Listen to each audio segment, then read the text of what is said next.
संपत्ती कर वाढीविरोधात आवाज. वकील संघटनेचे तीव्र आंदोलन. खामगाव नगरपालिकेने प्रस्तावित केलेल्या संपत्ती कर व पाणीपट्टी वाढीविरोधात शहरातील वकील संघटनेने तीव्र नाराजी व्यक्त केली.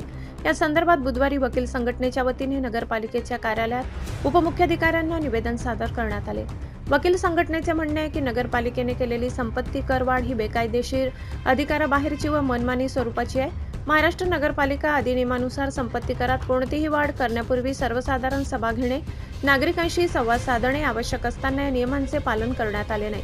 अनेक नागरिकांना करवाढीबाबत योग्य नोटीस न देता थेट वाढीव कर लावण्यात आल्याचा आरोप वकील संघटनेने केलाय.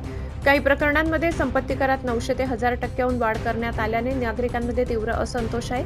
वकील संघटनेने नगरपालिकेकडे मागणी केली आहे की सन 2025-26 साठी करण्यात आलेले चुकीचे मूल्यांकन तातडीने रद्द करण्यात यावे. नागरिकांच्या तक्रारी हरकती कर भरण्याची अट न लावता स्वीकारण्यात याव्यात, अन्यथा या प्रकरणी उच्च न्यायालयात दाद मागण्याचा इशारा देण्यात आलाय. सध्या वाढती महागाई, वीज बिल, पाणीपट्टीमुळे नागरिक आधीच आर्थिक अडचणीत असून त्यातच संपत्ती कर वाढ केल्याने सामान्य नागरिकांवर अतिरिक्त आर्थिक बोजा पडत असल्याचे मत व्यक्त करण्यात आले.